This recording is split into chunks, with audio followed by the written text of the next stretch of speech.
नमस्कार, आप देख रहे हैं आपका अपना चैनल भिवानी हलचल खबरों के संग में मैं हूं मनोज कुमार। आइए डालते हैं नजर आज के समाचारों पर।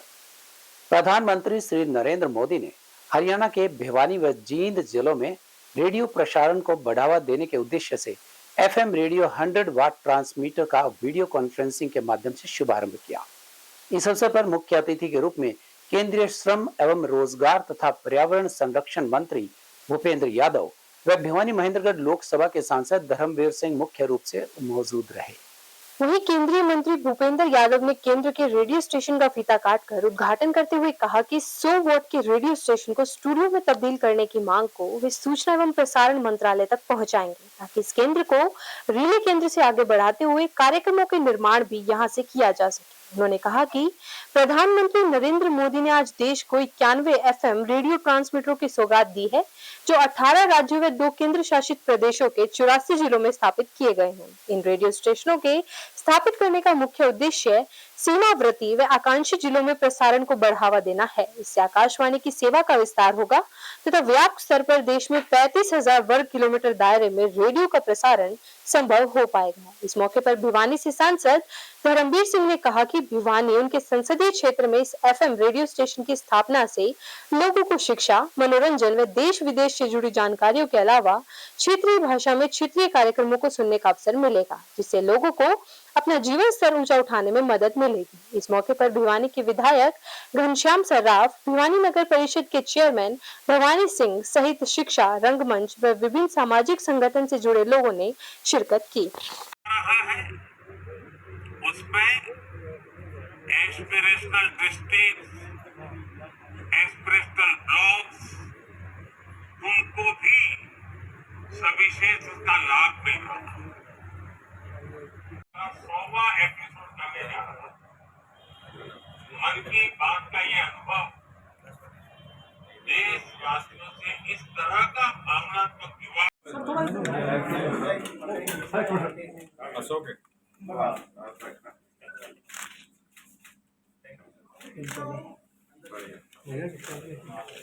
भिवानी में भी ये उद्घाटन हुआ है और जिस प्रकार से माननीय सांसद जी ने कहा है कि यहाँ पर स्टूडियो बनना चाहिए, निश्चित रूप से सरकार में हम स्टूडियो के लिए भी इसके लिए कार्य करेंगे। और अभी आने वाले रविवार को प्रधानमंत्री जी के मन की बात की 100वीं कड़ी प्रसारित होगी और ये किसी भी दुनिया में आज तक किसी देश के सबसे बड़े नेता ने लगातार 100 महीने तक बिना रुके, बिना किसी प्रकार के व्यवधान के देश के नागरिकों ने अपने सामान्य जीवन में क्या परिवर्तन करे।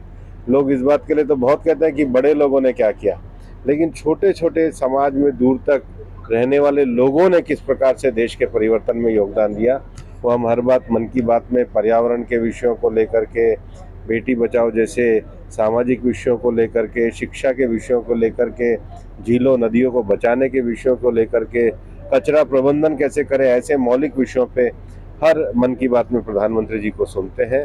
आज बड़ी खुशी है कि हमारे विधायक घनश्याम जी और हमारे सांसद चौधरी धर्मवीर जी यहाँ पर हैं और वो पूरी तरीके से भिवानी के विकास के लिए समर्पित तरीके से काम करते हैं। बहुत और खासकर माननीय भूपेंद्र यादव जी जिनके प्रयासों से आज हमारा यहाँ का स्टेशन एफएम आकाशवाणी की जो शुरुआत हुई है, हम तो माननीय भूपेंद्र जी को भी बहुत इनका को बधाई भी देते हैं और उम्मीद करते हैं कि यहाँ के इलाके को वो सारे कार्यक्रम तो क्षेत्रीय भाषाओं में, क्षेत्रीय नेताओं की बात हो, सांस्कृतिक प्रोग्राम हो, दूसरी कोई शिक्षा की बात हो, यहाँ के माध्यम से वो प्रसारित होंगे।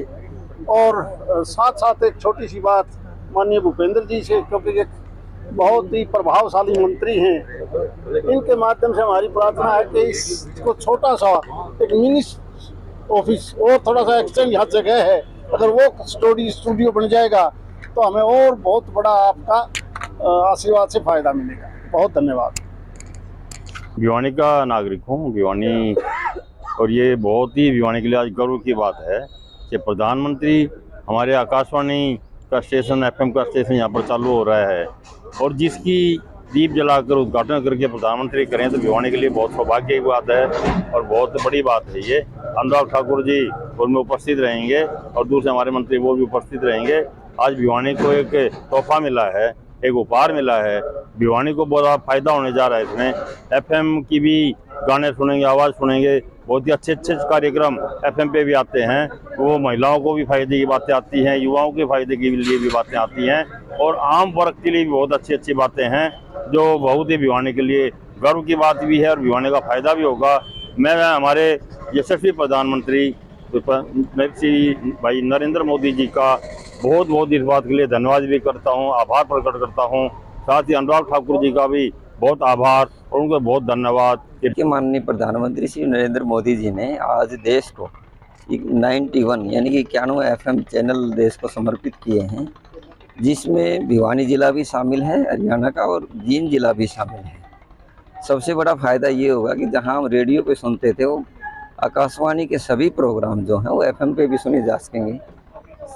जहां टेक्निकल अधिकारियों ने बताया है, जानकारी दी है कि करीब 15 किलोमीटर के आसपास की इसकी रेंज रहेगी। आकाशवाणी पे हम सुनते हैं, फौजी भाइयों के कार्यक्रम आते हैं, किसान भाइयों के कार्यक्रम आते हैं, समाचार आते हैं, संस्कृति से संबंधित होते हैं, शिक्षा से संबंधित होते हैं। ये सभी कार्यक्रम हम जब सफ़र में भी होंगे तो एफएम के माध्यम से सुन सकें। भिवानी शहर का वासी होने के नाते मेरा एक संताप जो मेरे मन में रह गया, जो मुझे रखना था आदरणीय केंद्रीय मंत्री के सामने, भूपेंद्र यादव जी के सामने, कि मोदी जी जो पूरे देश को कुछ ना कुछ देना जानते हैं, उन्होंने एक तो भिवानी से यहाँ से दूरदर्शन केंद्र हटा के थोड़ा भिवानी वासियों को निराश किया है। मैं आपके चैनल के माध्यम से ये डिमांड करूंगा कि वो दूरदर्शन केंद्र तो दोबारा पुनः स्थापित हो ही हो, और एक जो यहाँ ट्रांसमिशन केंद्र जो यहाँ बनाया गया है, इसका विस्तार करते हुए 10 किलोवाट का यहाँ पर स्टूडियो यहाँ क्रिएट किया जाना चाहिए, क्योंकि भिवानी नगरी बहुत से कलाकारों की जन्म स्थली है। बहुत से कलाकारों को इसने बॉलीवुड में भी कलाकार दिए हैं, लोक साहित्य में भी बहुत से कलाकार भिवानी ने दिए हैं। तो इन कलाकारों की खेप को अगर सही दिशा देनी है तो ये एफएम जो रेडियो है, इसका स्टूडियो यहाँ पर स्थापित होना चाहिए, ना केवल ट्रांसमिशन से यहाँ काम चलना चाहिए। इससे मुझे तो व्यक्तिगत तौर से बहुत खुशी मिली है कि ये एफएम हमारे यहाँ भिवानी में स्टार्ट हो रहा है, और यहाँ एक जो प्लेटफॉर्म जो सभी वर्ग को मिला है, चाहे वो महिला वर्ग हो, चाहे वो कलाकारों के लिए हो, चाहे वो इन्फॉर्मेशन के लिए हो, चाहे वो स्टूडेंट्स के लिए हो, एक बहुत अच्छा प्लेटफॉर्म मिला है। और मैं बहुत बहुत बधाई देती हूँ कि इस चीज़ के लिए कि हमारे शहर में एक बहुत अच्छी सौगात ये मिली। मेरा नाम अजय है और मैं भिवानी से हूँ और थिएटर करता हूँ, कलाकार हूँ। यहाँ के मेरे को बहुत अच्छा लगा। पहले देखते कि मतलब ऐसे ऐसे चीज़ों के लिए भाई बहुत दूर दूर चंडीगढ़, हिसार, तो अपनी भिवानी में भी एफएम रेडियो ये केंद्र जो खुला है, इसके फ़ायदे मिलेंगे।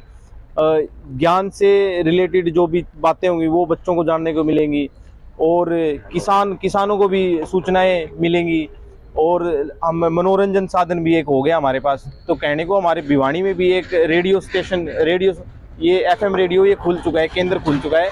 इसके भिवानी को भी फायदे मिलेंगे और हमारे लिए तो बहुत अच्छी बात है। कलाकार शिक्षा विभाग में अपनी लंबी सेवा संपन्न करने के उपलक्ष्य में प्राइवेट स्कूल वेलफेयर एसोसिएशन द्वारा जिला शिक्षा अधिकारी श्री राम अवतार शर्मा के सम्मान में एक विशेष कार्यक्रम का आयोजन किया गया।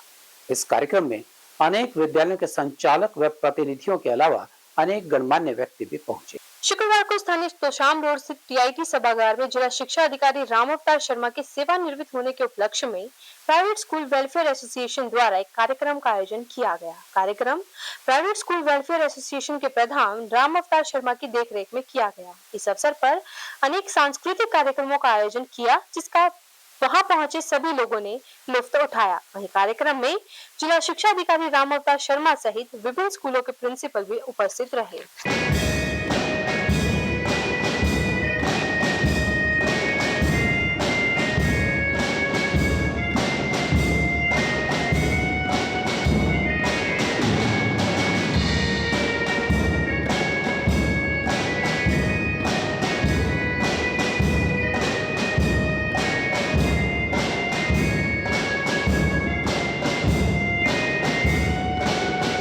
कार्यक्रम ये है कि 30 तारीख को मैं जिला शिक्षा अधिकारी के पद से सेवानिवृत्त हो रहा हूँ, और प्राइवेट स्कूल एसोसिएशन ने मेरा सम्मान किया है, तो मैं आभारी हूँ इनका। बहुत ही अच्छा समय भिवानी में बीता, और प्राइवेट स्कूल एसोसिएशन जो कि शिक्षा के क्षेत्र में बहुत ही बढ़िया कार्य कर रही है, उन सभी के धन्यवादी हैं हम कि रिटायरमेंट के दौरान इन्होंने सम्मान बढ़ाया। इकट्ठे पल नहीं रहे हैं, भिवानी की प्राइवेट स्कूल जो है बहुत ही अच्छा काम कर रहे हैं, अच्छी अच्छी संस्थाएं हैं यहाँ पर, और हमें रचनात्मक सहयोग इनका प्राप्त होता रहे। हमारे से जो भी इनको सहयोग चाहिए था वो हमने सहयोग प्रदान किया है। तो हम ये मान के चलते हैं कि सरकारी और प्राइवेट स्कूल मिलकर शिक्षा के उद्देश्य को परिपूर्ण करते हैं, और इस मामले में इन्होंने भी आगे बढ़कर जो है ना, हमने जब भी हाथ बढ़ाया है उससे 2 कदम आगे बढ़कर इन्होंने साथ दिया है। तो इनके निमंत्रण को हम अस्वीकार नहीं कर सके और हमने इनके निमंत्रण को स्वीकार किया और आज उपस्थित हुए प्रोग्राम में। आकलन तो देखो, हमारा शिक्षा विभाग के प्राइवेट और निजी स्कूल, उनके प्राचार्य, अध्यापक, बच्चे वो कर सकते हैं। मैं इस बारे में अपनी कोई कमेंट नहीं कर सकता। मुझे जीवन में जो चाहिए था वो सब कुछ मिल गया, मेरी और कोई आशा नहीं। रिटायरमेंट के बाद खेत में फल और सब्जियां उगाऊंगा, और आप जो साथी हैं उनका मेरे से कोई सहयोग होगा, कोई भी रचनात्मक, तो वो मैं सहयोग देने के लिए तैयार रहूं। की retirement party private school welfare association जिला भिवानी की तरफ से आयोजित की गई, और ये रिटायरमेंट पार्टी नहीं है, ये अधिकारी का सम्मान है, अधिकारी की ईमानदारी का सम्मान है, अधिकारी के काम का सम्मान है कि अधिकारी बहुत आए हैं भिवानी जिले में, परंतु प्राइवेट स्कूल एसोसिएशन ने पहली बार किसी जिला शिक्षा अधिकारी का इस प्रकार का अभिनंदन, स्वागत या उनका आभार रिटायरमेंट के बाद किया है। तो मैं हमारे जिला शिक्षा अधिकारी रामअवतार शर्मा जी ने पूरे जिले के स्कूलों को, चाहे प्राइवेट स्कूल हो चाहे सरकारी स्कूल हो, उनमें किसी प्रकार का भेदभाव ना करते हुए दोनों को एक दृष्टि से रखा है, समान दृष्टि से उनको देखा है। भिवानी के गांव आसिलवास दूबिया में एक व्यक्ति की करंट लगने से संदिग्ध परिस्थितियों में मौत हो गई। इस मामले में जहां परिजनों ने गांव के ही 4 लोगों पर हत्या का आरोप लगाया है, वहीं शव को लघु सचिवालय के बाहर रखकर न्यायोचित कार्यवाही की मांग की है। सूचना मिलने पर पुलिस ने वहां पहुंचकर आश्वासन भी दिया।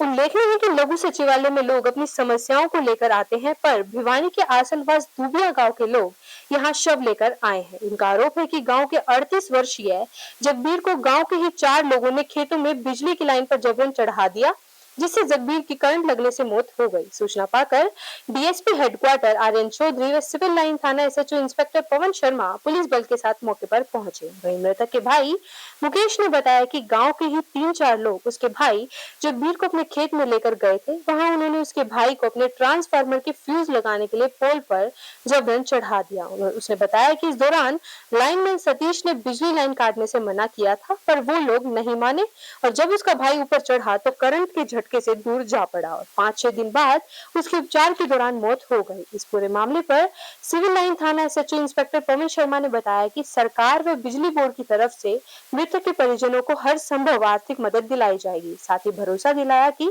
किसी भी आरोपी को बख्शा नहीं जाएगा। जी भाई को धोखे से बुला के ले गए जी। कौन बुला के ले गया? संदीप, इंद्राज, विजेंद्र, जगमाल जी। क्या बुला के ले गए? खेत में जी। इसलिए क्या घटना पूरे डिटेल में बताओ। डिटेल में तनु है जी, टंकी का तार तो हट रहे थे। 3 दिन से चक्कर काट रहे थे जी करके जी, 3 दिन चक्कर काट रहे थे करके जी, और वो जबरदस्ती ले गए जी।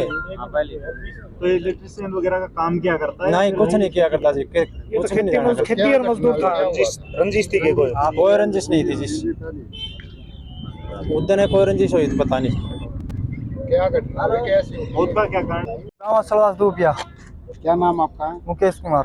तो क्या घटना हुई थी गाँव में? घटना हुई थी, मेरे भाई को खेत में जबरदस्त घर से बुला के लेके गए थे। 3 आदमी 3-4 बार आए थे बुलाने के लिए, ठीक। और उसके बाद ये खेत में गया तो उन्होंने फ़ोन किया है, इसके पास फ़ोन करके बुलाया खेत में, ठीक। उसके बाद बोला पहले तार लगाना भैया, तार लगाने के लिए बोला तो इन्होंने तार लगाने के लिए बोला तो वो इन्होंने सतीश जो लाइनमैन उसके पास कॉल किया है, उन्होंने बिल्कुल मना कर दिया कि भाई मैं कल अपने आप लगा के जाऊँगा, तार मैं लाइन नहीं काटूँगा, ठीक।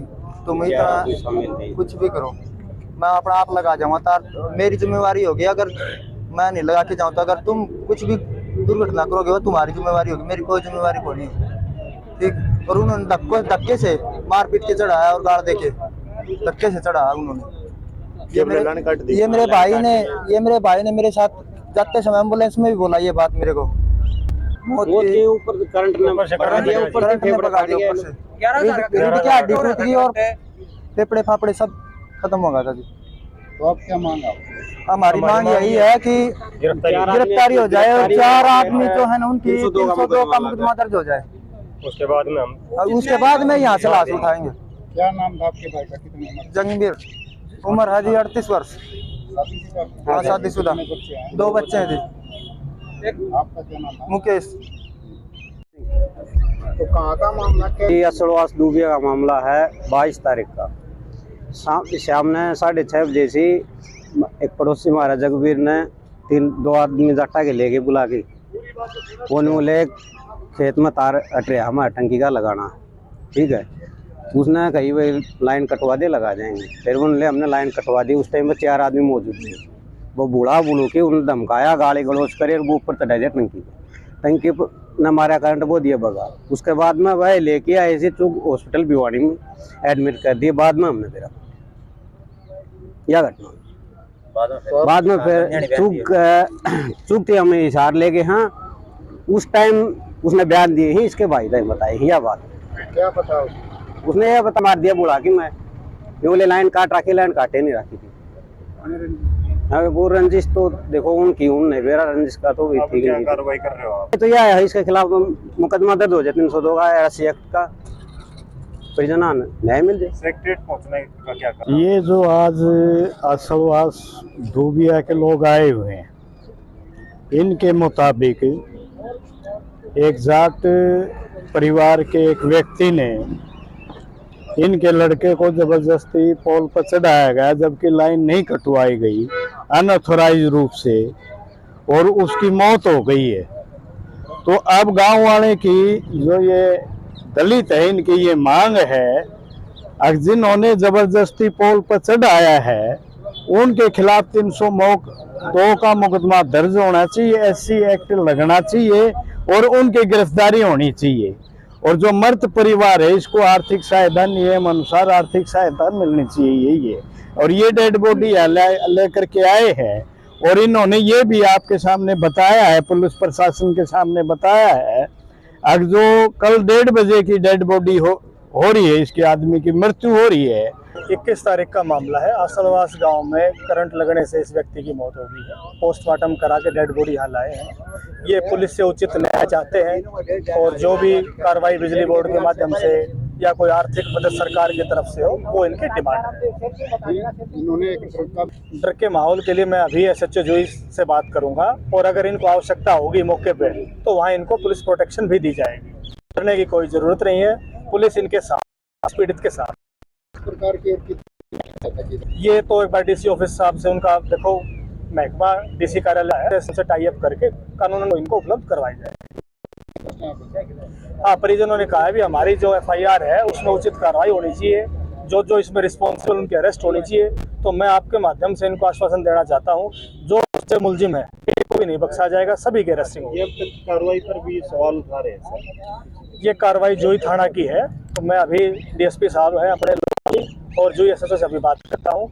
इनकी जो भी अगर कोई बाद में भी कोई दिक्कत रहेगी तो SP साहब यहाँ बैठते हैं अपने भिवानी के हांसी रोड स्थित CBLU में अंतर्राष्ट्रीय ICT दिवस पर हमारा अपना फाउंडेशन की ओर से एक विशेष कार्यक्रम का आयोजन किया गया।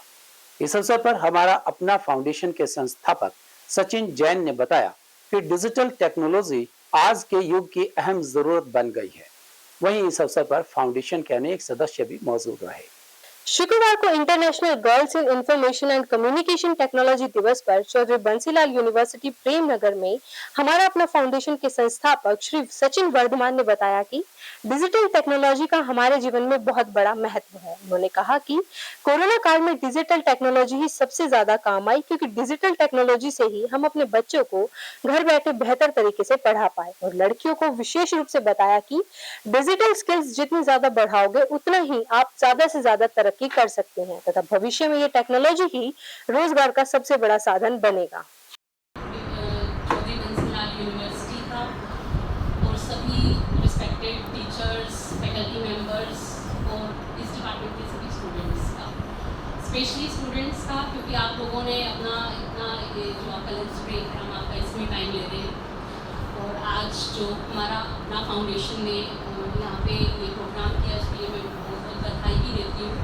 एक बहुत ही अच्छा इन्होंने ये आज पहले से फाउंडेशन जो इन्होंने शुरू किया और इसके अंदर ये बहुत ही इनोवेटिव और सोसाइटी के लिए जो काफ़ी अच्छे सार्थक होने वाले एफर्ट्स ये पुट कर रहे हैं, चाहे वो पौधे लगाने हैं, चाहे वो एजुकेशन में है। मैंने देखा इनको एवरीडे मैं सुना, हमें समय दिया, तो प्लीज़ आप एक बार फेसबुक पे सर्च करके, बच्चे इंस्टाग्राम पे होते हैं वो मुझे यूज़ नहीं करना था, फेसबुक पे आप ढूंढ लेना, जल्द ही इंस्टाग्राम का हमने अकाउंट बनाया तो है, हमारा अपना फाउंडेशन, ओके स्पेलिंग ये है।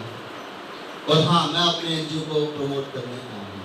अच्छा, स्पेशल थैंक्स है स्पाइकेज आईटी कंपनी का, जिन्होंने स्पॉन्सर किया इस इवेंट को, टेक्नोलॉजी पार्टनर हाईटेक कंप्यूटर्स, उनको विशेष धन्यवाद। तो अब मैं गुजारिश करूँगा पूनम पांचाल मैम से कि वो आए और आईटी का कुछ कहें। किसी का कोई सवाल है तो मेरे वाले टाइप का तो आप कभी रख सकते हो। वैसे मैंने कोई इतनी ज्ञान की बात की नहीं है, कोई सवाल करेगा और लोग हंस रहे हैं। है किसी का कोई सवाल? ओके, तो जब भी आईटी कोई भी काम करोगे उसमें आईटी का काम जरूर पड़ेगा। उसमें मौका सिर्फ लड़की को देना और लड़की सैलरी की कम नहीं थी बताने का, मतलब sorry no offence to girls, salary कम सही है नहीं, ऐसा होता है, मैं क्या करूँ, वो तो दी जाती है ना, सैलरी कम दी जाती है। ओके हाँ, तो क्योंकि आज गर्ल्स की बात हो रही है, मैं खुद अपनाता हूँ, मैं जाके चेक करूँगा सेम पोजीशन पर लड़का और लड़की दोनों हैं तो आई विल मेक श्योर कि उनकी सैलरी बराबर हो। तो मैं खुद तो कह रहा हूँ कि लड़कियाँ आगे हैं तो मैं खुद उनको पैसे कम देता हूँ। तो यहाँ आने का एक और फायदा होगा, जब भी हम किसी को ज्ञान बांटते हैं सपोजिटली तो खुद को भी ज्ञान मिल जाता है। Thank you everyone.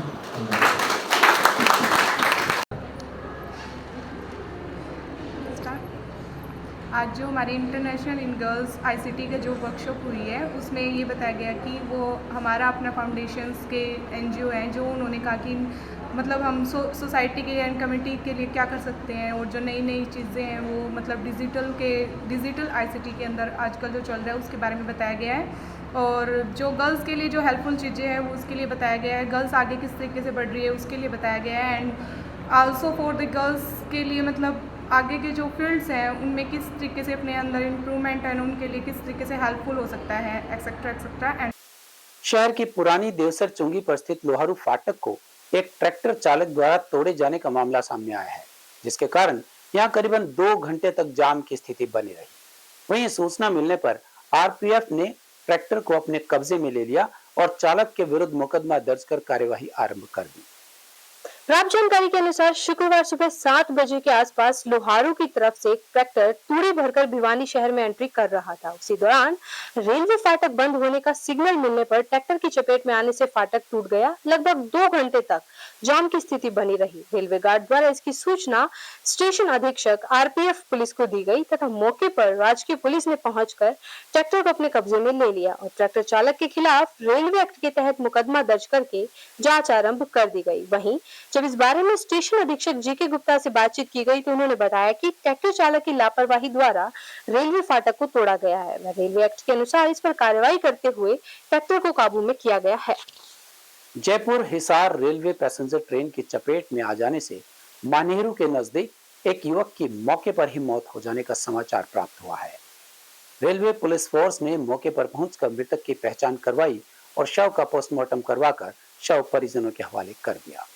प्राप्त जानकारी के अनुसार Jaipur Hisar railway passenger train से मानहेरू के नजदीक एक युवक की रेल की चपेट में आने से मौके पर मौत हो गई, जिसकी सूचना स्टेशन मास्टर के द्वारा राजकीय रेलवे पुलिस को दी गई। वहीं जब इस बारे में जीआरपी के एएसआई किशन कुमार से बातचीत की गई तो उन्होंने बताया कि मृतक के पास फोन मिला है तथा फोन के अनुसार मृतक की मानहेरू निवासी के रूप में पहचान हुई है। परिजनों को इसकी सूचना दी गई है तथा पोस्टमार्टम करवाकर शव को परिजनों के हवाले कर दिया गया है।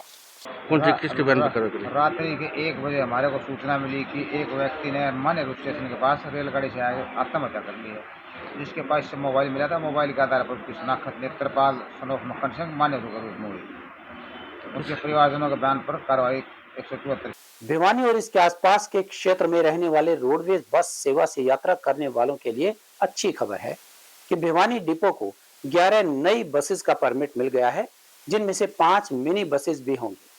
अब यहाँ के बस डिपो में बसेस की संख्या 109 से बढ़कर 120 हो गई है। गौरतलब है कि भिवानी डिपो को 25 नई बसें मिल चुकी हैं। इनमें से 11 बसें 1 महीने पहले मिली थी तथा अभी तक 11 बसों को परमिट नहीं मिला था। बुधवार देर शाम उक्त बसों को परमिट जारी हो गया है। इनमें 5 मिनी बस है। मिनी बसों को लोकल रूटों पर दौड़ाया जाएगा। इससे उक्त ग्रामीण रूटों पर यात्रियों को और बेहतर बस सेवा मिल सकेगी। इससे डिपो के बेड़े में भी बसों की संख्या 109 से बढ़कर 120 हो गई है तथा मई महीने में डिपो आधा दर्जन ग्रामीण रूटों के साथ लंबी रूटों पर भी अतिरिक्त बस सेवा शुरू करेगा। इसमें जयपुर, हरिद्वार, मेहंदीपुर बालाजी आदि रूटों पर अतिरिक्त बस सेवा चलेगी। इसी तरह से लोकल रूट बहल, सुई, बलियाली, दादरी व महम आदि लोकल रूटों पर भी अतिरिक्त बस सेवा का संचालन किया जाएगा। वहीं रोडवेज जीएम नेत्रपाल खत्री ने बताया कि डिपो को नई बसों के परमिट मिलने से लंबे रूटों के साथ ग्रामीण रूटों पर भी रोडवेज की परिवहन सेवा और बेहतर होगी। देखिए, पहले भिवानी डिपो की जो कुछ गाड़ियां कंडम हो गई थी तो वो बसों की कुछ कमी हो गई थी। अभी हमारे पास लगभग 30 से 35 गाड़ियाँ आई हैं नई, जिन रूटों पे जो कमी हो गई थी उन पे चलाई जाएंगी। कितनी बसें होगी टोटल? भिवानी डिपो के पास अभी 105 गाड़ियों का फ्लीट है और बाकी जो है तो सामने है। शाम दिन सवारी को फायदा मिलेगा ताकि और भी रूट चलाए जा सकेंगे। देखिए, हमने कुछ और नए रूटों की भी प्लानिंग कर रखी है और पहले से कुछ इंटरस्टेट गाड़ियां हमने पहले से ज़्यादा चलाई हैं, बढ़ाई भी हैं। जैसे खाटू श्याम हमने नहीं चलाई है, मुरादाबाद नहीं चलाई है, आगरा चला रखी है और यमुनानगर के लिए चलाई है, डबवाड़ी के लिए भी चलाई है। काफ़ी नए रूट हमने ऑपरेट किए हैं। तो जिस प्रकार से पहले दुहारू दादरी में था, अब अपना दुहारू भिवानी में आ गया, तो इसका क्या बेनिफिट रहेगा? देखिए, पब्लिक के लिए तो बेनिफिट है, इसलिए सरकार ने जो लोहारू सब डिपो है भिवानी के अंडर में किया है। तो पब्लिक की डिमांड थी, तो जो गांव इससे सेवाओं से वंचित थे उनको जो डायरेक्ट लाभ मिलेगा, उनको पब्लिक को फायदा होगा। भिवानी की अग्रणी संस्था जेसीआई भिवानी द्वारा स्थानीय बाबा नगर स्थित ब्लाइंड स्कूल हाउस में बच्चों को फल वितरण किए गए और इसके साथ ही साथ बच्चों के लिए एक इन्वर्टर बैटरी भी उपलब्ध करवाई गई। इस अवसर पर संस्था के अनेक पदाधिकारी व सदस्यगण मौजूद रहे। गौरतलब है कि सामाजिक संस्था जेसीआई भिवानी द्वारा समय समय पर समाज हित के काम किए जाते हैं। इसी कड़ी में आज जेसीआई भिवानी ने blind school house Baba Nagar Bhiwani में फल वितरण कार्यक्रम का आयोजन किया गया है। इसके साथ साथ स्कूल में गर्मी के मौसम में एक इन्वर्टर बैटरी की भी आवश्यकता थी, जिसको देखते हुए जेसीआई भिवानी ने स्कूल के अंदर एक इन्वर्टर बैटरी का भी प्रबंध किया। आज के कार्यक्रम के प्रोजेक्ट डायरेक्टर प्रकाश मित्तल, हिमांशु जैन और पीयूष सिंगला थे। इस कार्यक्रम में प्रेसिडेंट ब्रजेश जेसीआई भिवानी के द्वारा blind school house Baba Nagar Bhiwani में बच्चों को फ्रूट वितरित किए गए। इसके साथ साथ स्कूल के अंदर एक इन्वर्टर बैटरी भी लगाई गई। मैं यहाँ पहुँचने पर समस्त जेसीआई स्टाफ भिवानी का मैं तहे दिल से धन्यवाद करता हूँ कि इन्होंने हमारी संस्था की एक ऐसी रिक्वायरमेंट पूरी की है जो कि कुछ ही दिनों में झुलसा देने वाली गर्मी प्रारंभ होने वाली है। हमारे पास अभी तक एक ही इन्वर्टर बैटरी हमारे पास उपलब्ध थी, जबकि अब हमारे पास डबल स्टोरी बिल्डिंग है और गर्मी के मौसम को देखते हुए इन्होंने एक ऐसी रिक्वायरमेंट पूरी की है जो कि जिसकी हमें अर्जेंट आवश्यकता थी। तो जैसे इनको पता लगा कि नेत्रहीन संस्था में इन्वर्टर बैटरी की आवश्यकता है, कुछ दिन पहले जैसे स्टाफ ने नंदीशाला में हमारी संस्था के थ्रू सुंदरकांड पाठ करवाया था, तो उसमें इनसे हमारा संपर्क हुआ तो इन्होंने ये कहा था कि जब भी कोई संस्था को आवश्यकता होगी तो हम तहे दिल से पूरा करेंगे और आज ये संस्था उस वादे को पूरा कर रही है। मैं इस बात के लिए समस्त जेसीआई स्टाफ भिवानी को तहे दिल से पुनः धन्यवाद देता हूँ। आज जेसीआई भिवानी द्वारा नेत्रहीन विद्यालय बाबा नगर स्थित में एक दान का प्रोग्राम किया गया। जिसके अंतर्गत इस संस्था को हमें पता चला इन्वर्टर और बैटरी की आवश्यकता है। गर्मी के रूप को देखते हुए, गर्मी जैसे निरंतर बढ़ती जा रही है, उसको देखते हुए यहाँ पर हमें पता चला कि एक इन्वर्टर और एक बैटरी की आवश्यकता है। तब हमने संस्था द्वारा एक इन्वर्टर और एक बैटरी की व्यवस्था की गई। संस्था के द्वारा फल वितरण का कार्य भी किया गया। हमारे संग में बस इतना ही। अगले के लिए देखते रहेगा आपका अपना चैनल भिवानी हलचल।